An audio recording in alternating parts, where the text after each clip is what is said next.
Welcome to All in All. We are so glad you're joining us for this deep dive. You've provided us with a fascinating stack of sources, historical articles, commentary on media and film, even some insights into how a major company operates right now, and we're ready to immerse ourselves. Absolutely. Our mission today is singular, to truly unpack the story of William Randolph Hearst.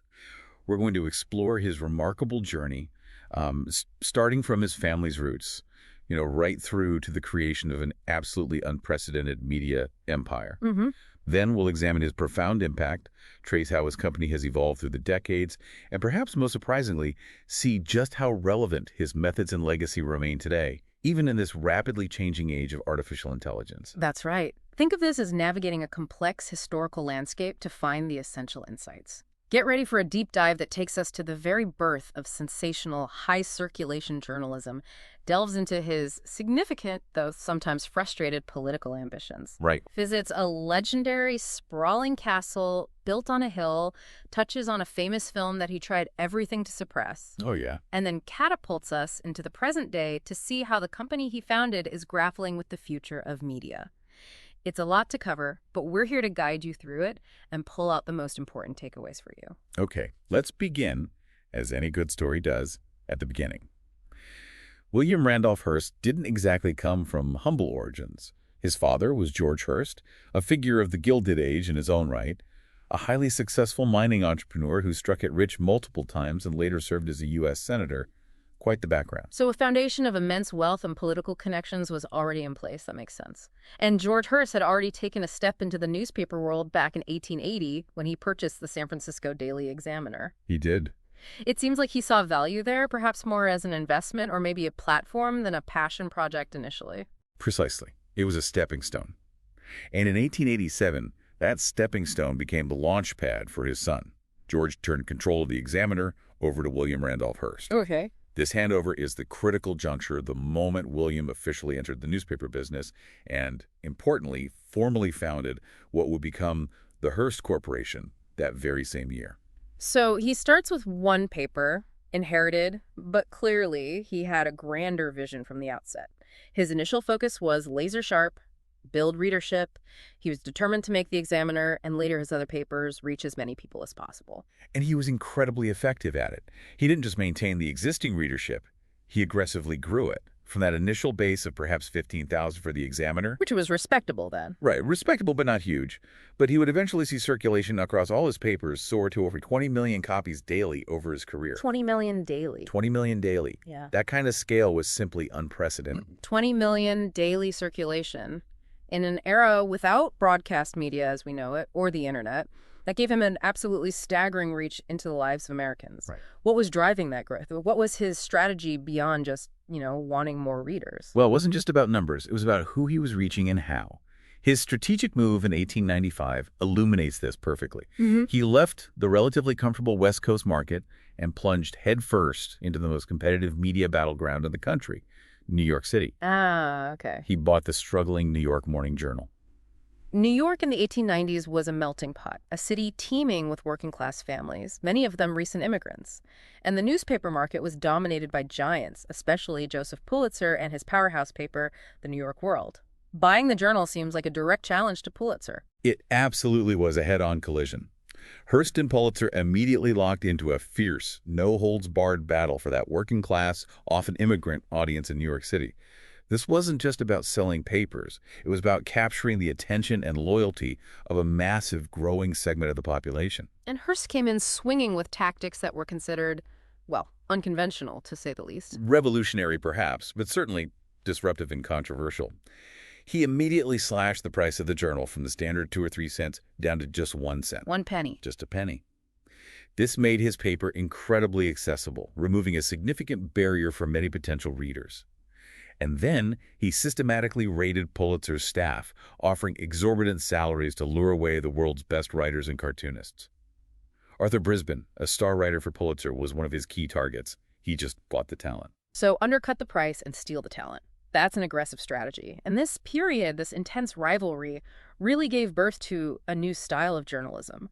Hearst called it new journalism, but history, thanks to a rival editor named Irvin Wardman, remembers it by a different, more loaded term. Yellow journalism. Yellow journalism, that's it. Yellow journalism, a term that has become synonymous with sensationalism.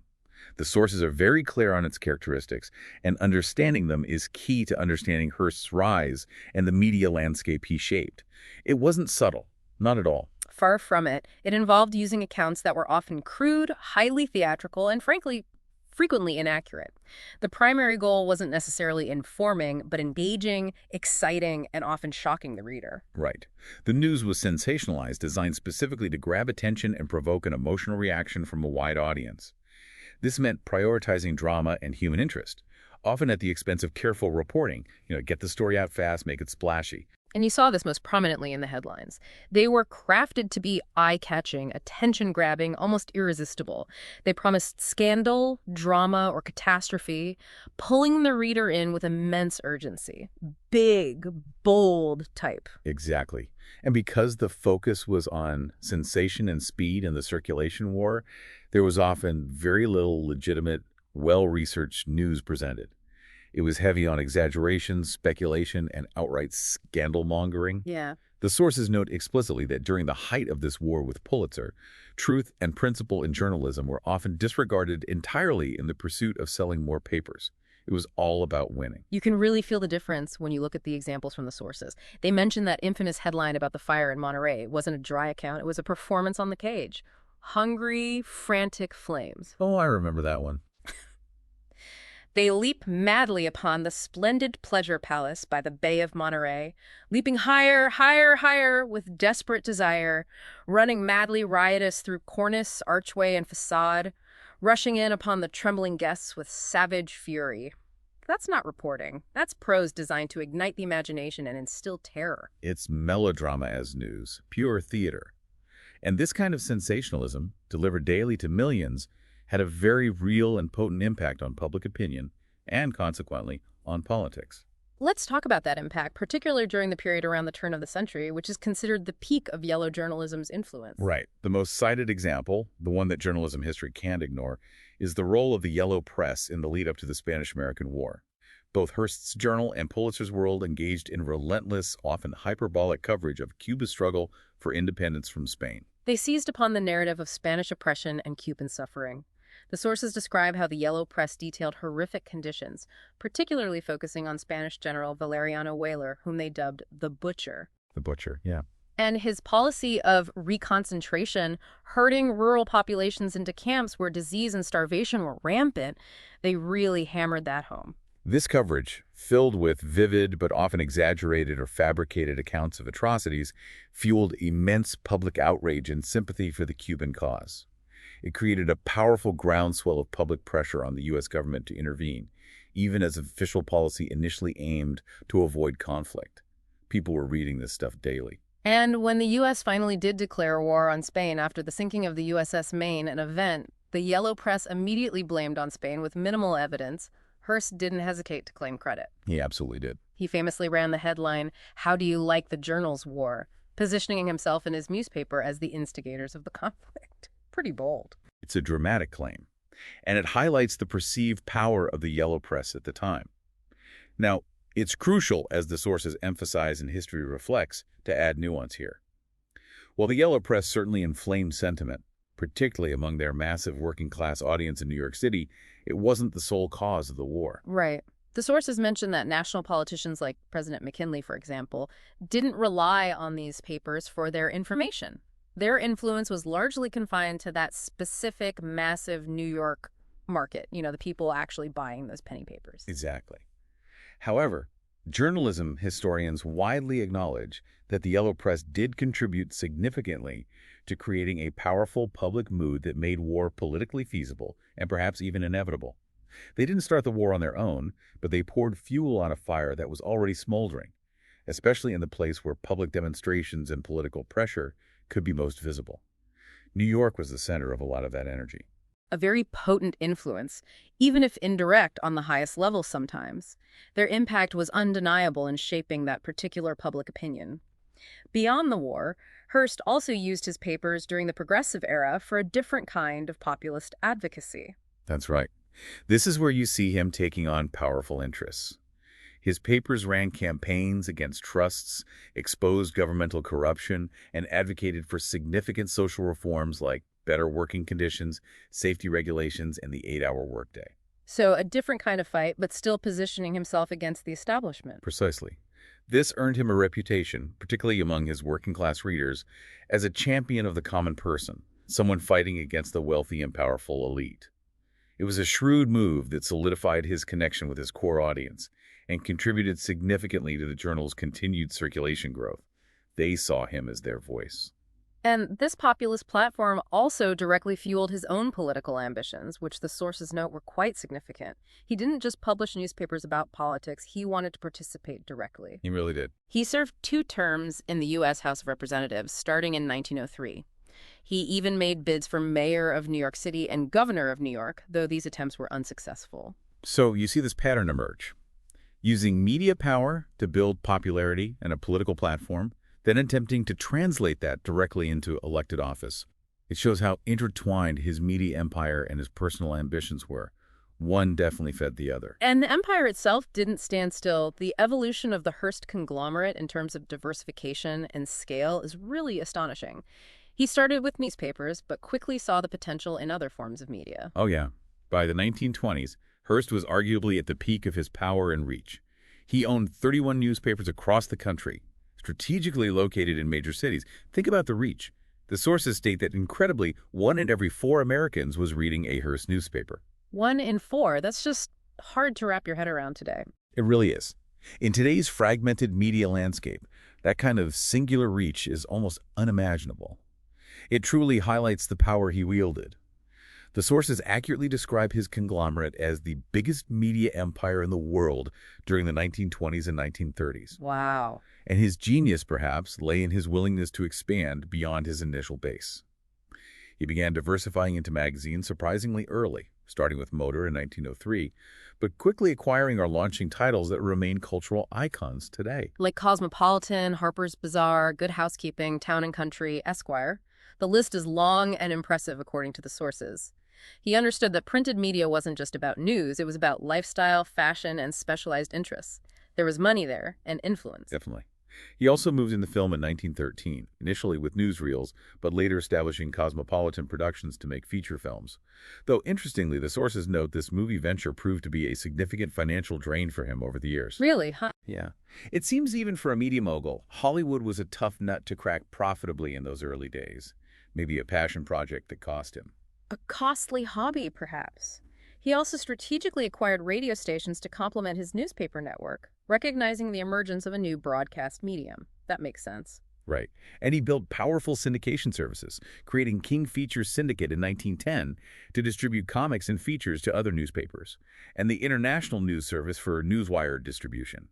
Think about Blondie, Popeye, Flash Gordon, that was King Features. So he controlled the content creation and the distribution. This wasn't just random expansion.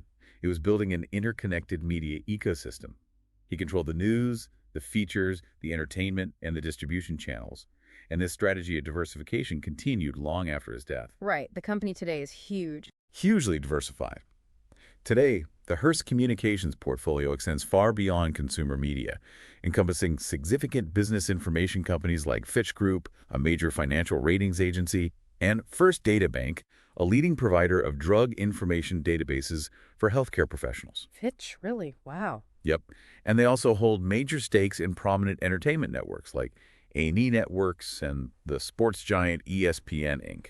ESPN too. So from a single inherited newspaper to financial data services and major cable networks, that's an incredible span of evolution. But despite this massive growth and influence, Hearst's later years were marked by significant challenges. It wasn't all smooth sailing. No, they were not. The scale of his ambition often outpaced his cash flow. The sources point to considerable financial difficulties he faced, partly because he was using company funds to finance personal projects on an almost unimaginable scale. And the most legendary of those projects was undoubtedly Hearst Castle, La Cuesta Encantada, or the Enchanted Hill, on the California Central Coast, a place that still captures the imagination today. It really does. The land itself was part of his father George's original ranch property back in 1865.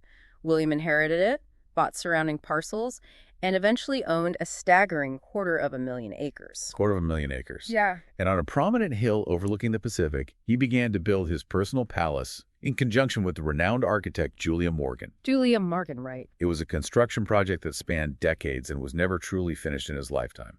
By 1947, when ill health forced him to leave, the estate already comprised 165 rooms, spread across main buildings and guest houses, surrounded by 123 acres of landscaped gardens, pools, and terraces. Just enormous. And the contents. The sources highlight his voracious acquisition of art and antiquities from around the world specifically to furnish the castle. Egyptian, Greek, Roman antiquities, massive European tapestries and paintings, Chinese and Near Eastern art deco pieces. It was like building a private museum on a mountaintop. Absolutely. Examples mentioned include ancient Egyptian Sekhmet sculptures, the vast tapestry depicting the continents of Scipio, a sculpture of the Virgin as young girl, and medieval reliefs of St. Paul and St. Peter. It wasn't just decorating, it was accumulating historical treasures on a grand scale, reflecting his immense wealth and a desire to create a physical embodiment of culture and power, showing it off. And all of that building, all that acquisition, along with funding the movie studio. Right, the movie studio drained His finances. This was compounded by the economic devastation of the Great Depression, which had an enormous impact on all his holdings. Advertising revenue plummeted, and circulation numbers, while still high, became less profitable. The Depression hit his empire hard. While some earlier scandals, like the controversy over his papers printing forged documents alleging Mexican government bribery, which the sources say didn't actually harm his empire much. Interesting. Didn't cause lasting damage, the economic downturn was relentless. It just kept squeezing. By 1937, he was facing truly crippling debt. Reportedly $126 million, an astronomical figure at the time. Huge money back then. This financial crisis forced him to take drastic measures. To save the company from bankruptcy, he had to relinquish financial control to a board of trustees and lost a significant portion of his personal fortune and properties, though he retained editorial control of his papers. That must have stung. Oh, absolutely. Losing that control. Beyond the financial struggles, his political views also shifted markedly in his later years. He had been a progressive populist, remember? Right, champion of the working man. But he became increasingly conservative, clashing fiercely with President Franklin D. Roosevelt and progressive Democrats. A complete turnaround. He was strongly isolationist, opposing U.S. involvement in World War II until the attack on Pearl Harbor fundamentally changed his perspective, and he became one of the most prominent and vocal anti-communists in the country. Very much so. The sources note that his newspapers were a major force behind the anti-communist crusade that was building for years before the rise of figures like Senator Joseph McCarthy. His platforms amplified fears and suspicion, contributing to the climate of the coming Red Scare. He used his papers for that agenda. So you see a complex arc, from progressive champion to conservative firebrand, from empire builder to facing financial ruin, yet always retaining immense influence through his media holdings. A fascinating, contradictory figure. Absolutely. And of course, any comprehensive look at William Randolph Hearst inevitably leads to a discussion of that film, the one he couldn't control, even with all his power. Citizen Kane. Yes, the sources confirm the long-held belief and the widespread parallels. The film's protagonist, Charles Foster Kane, a wealthy, larger-than-life newspaper publisher, is widely understood to be a portrayal heavily inspired by William Randolph Hearst. There's really no doubting it. The similarities detailed in the sources are too numerous to ignore. Kane's background, his rise in the newspaper business through aggressive tactics and sensationalism, his immense wealth, his failed political career, his tumultuous personal life. Many events depicted in the film directly mirror events in Hearst's life. It's almost a biography in places. And perhaps most obviously, Kane's fantastical, isolated, never-finished castle, Xanadu, perched on a hill and filled with acquired treasures, is a clear cinematic echo of Hearst Castle, La Cuesta Encantada. You can't miss that connection. Hearst recognized himself and his life story in the film, and his reaction was immediate and intense. He was reportedly furious and used every means at his disposal to prevent the film's release. He leveraged his media empire, urging his newspapers to refuse advertising for the film and reportedly organizing protests and boycotts. The sources mention these efforts by his employees and executives against the film, clearly orchestrated to pressure RKO Pictures, the studio behind Citizen Kane, to shelve the movie entirely. He called in every favor. He threw the full weight of his media power against it. But remarkably, for once, his power wasn't absolute. Despite his efforts, Citizen Kane was released in 1941. It was. And almost immediately, it was recognized by critics as something profoundly important. Even contemporary reviews noted its significance. A critic in 1941 called it a first-class film of potent importance to the art of motion picture, recognizing its groundbreaking nature right out of the gate. They knew it was special.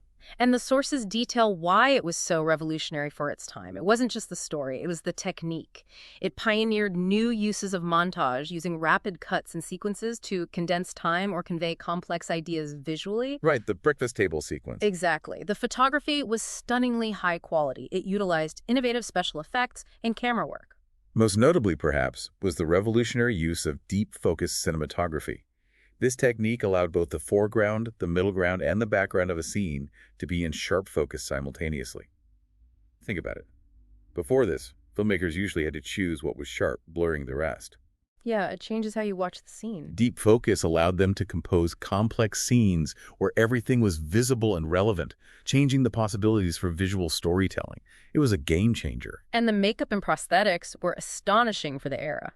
The sources point out that the ability of a 25-year-old Orson Welles, who also directed and co-wrote the film, Wearing multiple hats. to portray Kane convincingly from his youth to old age was a technical marvel in the 1940s. You really believe it.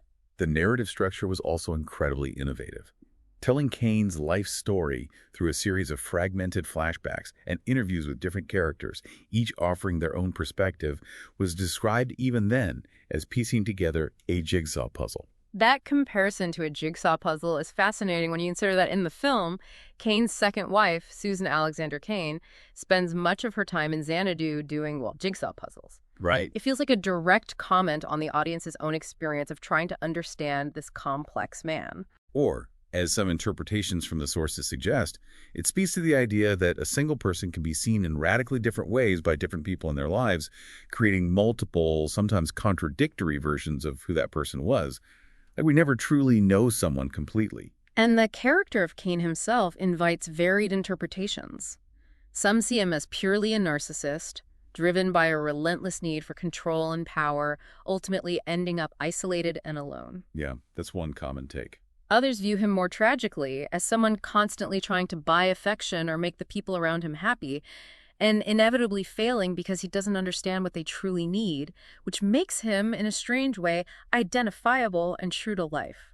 The film remains widely regarded as a masterclass in character study, and the sources note its insights into powerful figures like Hearst are easily applicable to later media moguls who wield similar levels of influence, citing figures like Rupert Murdoch as modern examples. The template is there. And then there's the central mystery, the word uttered on Kane's deathbed. Rosebud. The film is structured around a reporter trying to figure out what it means. The sources offer various interpretations drawn from the film itself.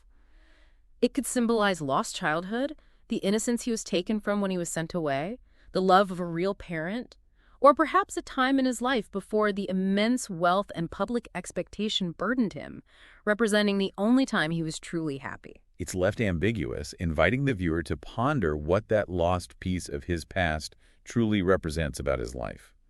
While Citizen Kane wasn't a huge box office success initially and was even booed at the Academy Awards. Booed? Really? Likely due in part to Hearst's continued efforts to undermine it, yeah. But it's consistently ranked by critics and film lovers as one of the greatest films ever made. And that's precisely because of its technical innovation, narrative depth, and complex character study. Though it's worth noting that someone watching it for the first time today, without understanding the context of what came before, might find it slow-paced or even boring, because the techniques it pioneered are now commonplace in filmmaking. Exactly. It set a new standard for cinematic language. So that's the historical figure, the empire he built, and his famous, somewhat controversial portrayal on screen. But what is the legacy of William Randolph Hearst today, and what is its practical relevance? Where do we see his shadow now? Well, Hearst died in 1951 at the age of 88. By the time of his death, the empire had contracted somewhat, and his newspaper holdings were down to 8 papers, a big reduction. But the story didn't end there. His 5 sons took over the business, and importantly, they consciously worked to restore the credibility of the remaining newspapers and actively distance the company from the yellow journalism label that had defined its early years. They wanted legitimacy. And the Hearst family remains deeply involved in the ownership and management of Hearst Communications to this day, a direct line back to that founding in 1887. Remarkable continuity. And Hearst Communications today is a far cry from just a newspaper chain, albeit a vast one. The sources describe it as one of the largest and most diversified media, information, and services companies in the world. It's massive. They've made strategic acquisitions that reflect the massive shifts in how people consume media. Acquiring the Motor Trend Group, for example, aligning with specialized automotive media in both print and digital. Good example. Or investing in local journalism like the Austin American-Statesman, showing a commitment to print and local news in key markets while also building their digital presence. They're still playing in different arenas. This demonstrates a consistent strategy of adapting and investing in what they see as valuable media and information assets, whether it's traditional print, digital platforms, live events, or business-to-business data services like Fitch and First Data Bank we mentioned earlier. They're hedging their bets, diversifying. And in the most current evolution, they are actively focused on leveraging technologies, specifically AI innovation, to build loyalty and enhance their content, particularly local content. Adapting again. The sources provide some really interesting specific examples of this. They have a team called the Dev Hub, dedicated to technological innovation and editorial products. Its strategic lanes include things like editorial engineering to streamline workflows, visual storytelling tools to create more engaging graphics and interactives, and self-service templates that allow newsrooms to quickly build complex story presentations without needing deep technical expertise, making tech easier to use for journalists. And they say this kind of tech-driven interactive content is performing very well, outperforming their more traditional core content in key audience engagement metrics. So it's working for them. Seems so. Yeah. They've also developed specific AI tools for their newsrooms. There's Producer P, which is described as an audience optimization bot that acts as a co-pilot for producers. That's co-pilot. Yeah, using AI to help with tasks like suggesting SEO-friendly headlines, URLs, and social media text, freeing up journalists' time, particularly valuable in smaller newsrooms with limited staff. It's about efficiency. And then there's Chowbot, an audience-facing AI tool specifically for local content, built using trusted, curated restaurant reviews from the San Francisco Chronicle's food team. Ah, using their own trusted content. Smart. Right. It provides personalized local restaurant recommendations based on expert journalism, not just aggregated user reviews. It's a modern application of building audience loyalty through providing unique, valuable local information, albeit using methods Hearst couldn't have imagined. Totally different tech. Same goal. Engage the local audience. And when you look at these contemporary examples in the historical context, you can't help but see echoes of the past and the present. The sources explicitly draw the comparison between historical yellow journalism and modern media phenomena. Terms we use today like fake news and clickbait are often seen as direct descendants or derivatives of yellow journalism techniques. Absolutely. They rely on those same core principles: sensationalism, eye-catching headlines designed to provoke curiosity or outrage, scandal-mongering, all to drive clicks, views, or engagement, often with a disregard for factual accuracy or journalistic principles. Sound familiar? It highlights that while the technology of media distribution changes from printing presses to cable television to the internet and social media, the human vulnerabilities and the appeal of sensationalism remain constant. The battle for attention using dramatic or misleading methods didn't end with Hearst. It simply found new platforms. The tools change. The game stays similar in some ways. And understanding Hearst and the rise of yellow journalism provides essential historical context for navigating today's incredibly complex information landscape. It shows us the historical evolution of journalism from the often overtly partisan newspapers of the early era, including Hearst's, Right, very partisan back then. through the 20th century ideal of more objective journalism, fostered by the professionalization of the field through university journalism programs and norms, emphasizing a disinterested observer. And influenced by regulations like the Fairness Doctrine on broadcast media, which aim to ensure balanced presentation of controversial issues, at least for a time. But then you look at today's media environment, the rise of cable news channels explicitly catering to specific political viewpoints, the internet's ability to create filter bubbles, social media algorithms that prioritize engagement often through emotional or sensational content, and you see a kind of return to a more targeted and sometimes more overtly partisan or sensationalized media landscape. It does feel that way sometimes. In some ways, we've circled back closer to the era of Hearst's intensely competitive, often ideologically driven, and sensational newspapers. Understanding this history helps you see the patterns repeating. It equips you with the knowledge to ask critical questions about the information you encounter today. What is the motive behind this headline? What is this content trying to make me feel? Is this designed to inform or simply to engage through shock or outrage? Knowing the history helps you be a savvier consumer of news now. Exactly. Hearst's story isn't just history, it's a vital lens through which to understand the present challenges of media literacy and informed citizenship. So when we zoom out, what's the core takeaway from this deep dive into William Randolph Hearst? He was a deeply controversial figure, yes, but undeniably a pioneer who conceived and built a media empire on a scale previously unimaginable. His methods reshaped journalism, popular culture, and even politics, proving the immense power of mass media and sensationalism, for better or worse. And while the company he founded has evolved dramatically, adapting to new technologies and consciously moving away from the most egregious aspects of yellow journalism, his legacy of scale, diversification across media platforms, and a fundamental understanding of how to reach and engage a mass audience continues to define Hearst Communications today as they navigate the frontier of AI and digital transformation. That DNA is still there. This deep dive has given us a rapid path to understanding the historical roots of so many of the media trends and challenges we face today. It shows that the battle for attention and influence using powerful, sometimes sensational techniques is a long-standing feature of our information ecosystem, and how media organizations have had to constantly adapt to survive and thrive. It's an ongoing story. And it leaves us with a powerful question, one that the sources implicitly or explicitly raise, echoing concerns voiced over a century ago. Supreme Court Justice Louis Brandeis famously said, "We can have democracy in this country, or we can have great wealth concentrated in the hands of a few, but we can't have both." He was speaking about industrial trusts, but the tension between concentrated wealth and power has long been applied to media ownership as well. That's a potent quote. Considering that, how do those historical dynamics, the immense power wielded by a few media moguls like Hearst, play out in today's increasingly fragmented, digital, and algorithm-driven media environment? With fewer central gatekeepers, but vast platforms controlled by a few tech giants and content creators vying for attention. What does the legacy of Hearst teach us about the challenges of being an informed citizen in a democracy right now? It's certainly something to keep in mind the next time a sensational headline catches your eye. Thanks for listening to All in All.